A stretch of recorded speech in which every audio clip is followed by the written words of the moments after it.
Current సంస్థల యొక్క నష్టాలు 22,080 అంటే 22,089 22,089 కోట్ల రూపాయలు నష్టాలా కాదు 5 ఏళ్లలో.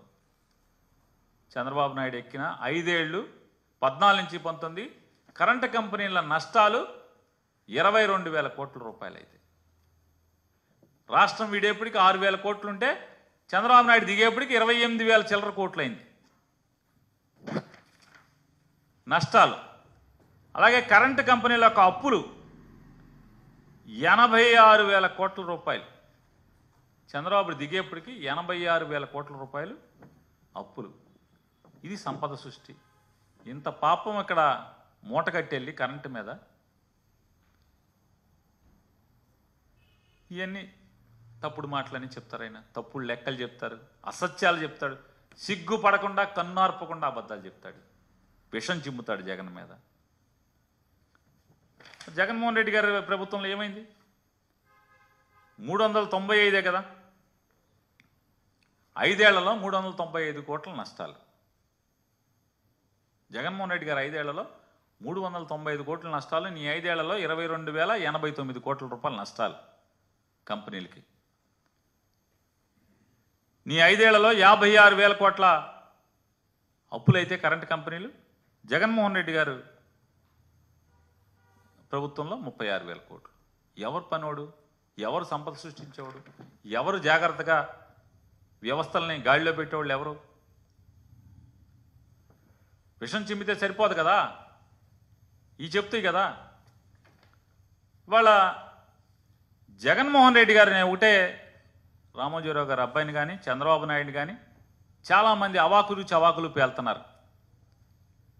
జగన్మోహన్ రెడ్డి గారి ప్రభుత్వం ఎవరితో అగ్రిమెంట్ అయింది? కేంద్ర ప్రభుత్వ సంస్థతో అగ్రిమెంట్ అయింది. సోలార్ పవర్ ఎనర్జీ కార్పొరేషన్ అనేటువంటి కేంద్ర ప్రభుత్వ సంస్థతో, అది కేంద్ర విద్యుత్ శాఖతో పనిచేస్తుంది. అదానితో మేమేమి ఒప్పందం పడలేదే. మాకు అనవసరం ఆడెక్కడి నుంచి ఆయిల్ ఎక్కడి నుంచి కరెంటు తెచ్చుకుంటే మాకెందుకు? మాకు ఒప్పందం అయింది. కేంద్ర ప్రభుత్వం మాకు అమ్ముతానని చెప్పి వచ్చింది 249కి. 249కి మేము కేంద్ర ప్రభుత్వంతో ఒప్పందం అయ్యాం. కేంద్ర ప్రభుత్వం ఎవరి దగ్గర కొనుక్కుంటే మాకేంటి? మాకు కావాల్సింది కరెంటు 249కి. నువ్వు కూడా అదేగా సిక్కీతోనే అయ్యావు కదా. కానీ నువ్వు 4 రూపాయలు 50 పైసలకే అంతకు అయితే మేము 249కి కదా అయింది. ఒక ఆవిడ 2-3 మాట్లాడుతున్నారు ఇవాళ తెలుగుదేశం వాళ్ళు. ఏంటంటే జగన్ అరెస్ట్ అయిపోతాడు. ఈనాడు ఆయన కూడా రామోజీరావు గారి అబ్బాయి కూడా అంటున్నాడు, ఏంటి జగన్ అరెస్ట్ అయిపోతాడు, ఢిల్లీ అమెరికా పోలీసులు వచ్చి తీసుకెళ్తారని చెప్తాడు. అమెరికా పోలీసులు వచ్చి తీసుకెళ్లే లెక్క అయితే మమ్మల్ని ఎందుకు తీసుకెళ్తాడు? కేంద్ర ప్రభుత్వంలో అప్పుడున్న కేంద్ర మంత్రి నేను సిక్కీ చైర్మన్ని వాళ్ళని తీసుకెళ్ళాలి. మమ్మల్ని ఎందుకు తీసుకెళ్తారు?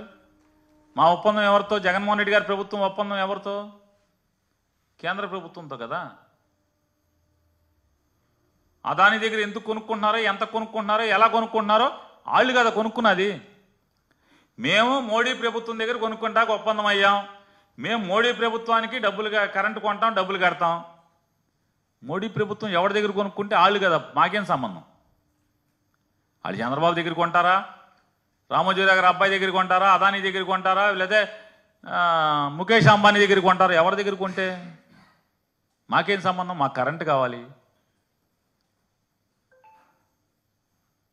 ఇప్పుడు ఆయన జయశంకర్ గారు, ఆయన ఎవరో చెప్తున్నాడు కదా, జయశంకర్ గారే కదండి విదేశాంగ మంత్రి. మాకెందుకే రష్యా యుద్ధం ఆయిల్ అయితే, ఏ ఆయిల్ అయితే మాకెందుకు? మాకు తక్కువ ఆయిల్ వస్తుంది, మేము ఆయిల్ కొనుక్కుంటున్నాం అన్నారు. ఇప్పుడు మనకేంటి, ఆర్టీసీ ఉంది, ఆర్టీసీ ఐఓసీఎల్ దగ్గర బీపీసీఎల్ దగ్గర ఆయిల్ కొనుక్కుంటుంది. అది యుద్ధం దగ్గర కొనుక్కొస్తే ఎక్కడి నుంచి రష్యా నుంచి కొనుక్కొస్తే మనకెందుకు? బీపీసీఎల్ అమ్ముతుంది, ఐఓసీఎల్ అమ్ముతుంది. మేము కేంద్ర ప్రభుత్వంతో ఒప్పందం చేసుకున్నాం. మాకు కేంద్రం కరెంట్ ఇవ్వాలి 2 రూపాయలు 49 పైసలకి. మేము కేంద్రానికి డబ్బులు కడతాం. కేంద్రం మోడీ ప్రభుత్వం ఎవరి దగ్గర కొనుక్కుంటే మాకేంటి? మాకు కరెంటు కావాలి, కానీ అది ఎవడ కరెంట్ అయితే మాకేంటి? మాకేం సంబంధం? ఒకవేళ చంద్రబాబు నాయుడు గారు రామోజీరావు గారు అబ్బాయి చెప్పినట్టు అమెరికా పోలీసులు వస్తే మా దగ్గరికి ఎందుకు వస్తారు? మోడీ గవర్నమెంట్లో ఎవడెవడు ఉన్నాడో వాళ్ళ దగ్గరికి వెళ్తారు, కానీ మాకేం సంబంధం? మా తెలీదు ఇవన్నీ. మీరు రాసేస్తే జనాలకు తెలీదా? మాకంటే జనాలకని చెప్తున్నా, జనాలకు తెలీదా? మేమేమో కేంద్ర ప్రభుత్వంతో ఒప్పందం చేసుకోవటం ఏంటి? అదానీ పాపాలు చేస్తే అంటే అదానీది వ్యాపారం. మేము అదానీ వచ్చి ఇక్కడ వ్యాపారాలు పెడితే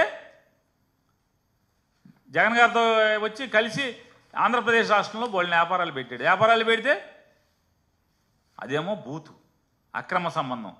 అదే లోకేష్ను చంద్రబాబు నాయుడుతో వ్యాపారాలు పెడితే ఆహా ఓహో అదానీ బట్టలు తీసేస్తున్నాడు, అదానీ భారీ పెట్టుబడులు. అప్పుడేమో అదానీకి తోసేస్తారని చెప్తారు. ఇటువంటి తప్పుడు మాటలు, తప్పుడు ప్రచారం, విష ప్రచారం, ఇవన్నీ కూడా ప్రజలను అర్థం చేసుకోమని వీళ్ళందరూ కూడా రామోజీరావు గారు అబ్బాయి గారు, చంద్రబాబు గారు, వీళ్ళందరూ కూడా ఇచ్చినమ్మ వాయనం పుచ్చుకున్నమ్మ వాయనం, వీళ్ళకి వాళ్ళకి ఇళ్ళు చేసుకుంటూ ఉంటారు. దానిలో భాగంగానే జగన్మోహన్ రెడ్డి గారిని మీద విషం చిమ్మే కార్యక్రమాన్ని ఈరోజు నిరాటంకంగా, నిరంతరాయంగా, పాపభీతి లేకుండా, నిర్లజ్జగా చేసే కార్యక్రమాన్ని కొనసాగిస్తున్నారనేది ప్రజలకు విశదీకరిస్తూ సెలవు.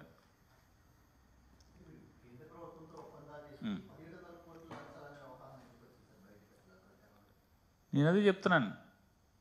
ఖచ్చితంగా నేను ఇంకోటి కూడా చెప్తున్నా సార్, ఛాలెంజ్ చేస్తున్నా రామోజీరావు గారి అబ్బాయిని, ఈ ప్రభుత్వాన్ని, రాష్ట్ర ప్రభుత్వాన్ని రద్దు చేయి. జగన్మోహన్ రెడ్డి గారు చేసిన ఒప్పందాలే కనుక తప్పుడే అయితే రద్దు చేసే. అదానీతో ఒప్పందాలు మేము అదానీతో కాదు, సిక్కితో కదా, సిక్కితో కేంద్ర ప్రభుత్వంతో ఒప్పందాలు రద్దు చేయి.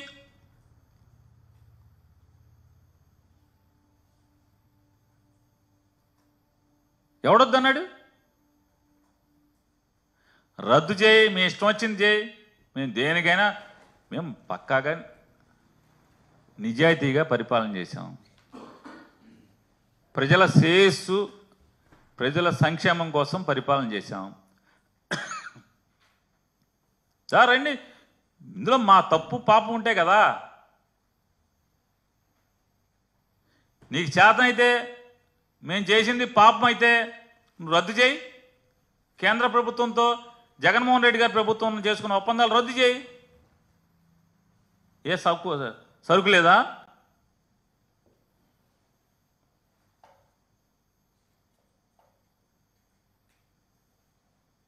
ఇదేంటండి అసలు? జగన్మోహన్ రెడ్డి గారి మీద 1,00,00,000 కోట్లు అన్నారు, 1,46 అన్నారు. ఆ కేసు చేసిన పోలీస్ అతనేమో 1,500 అనుకుంటా అండి సుమారు అంటాడు.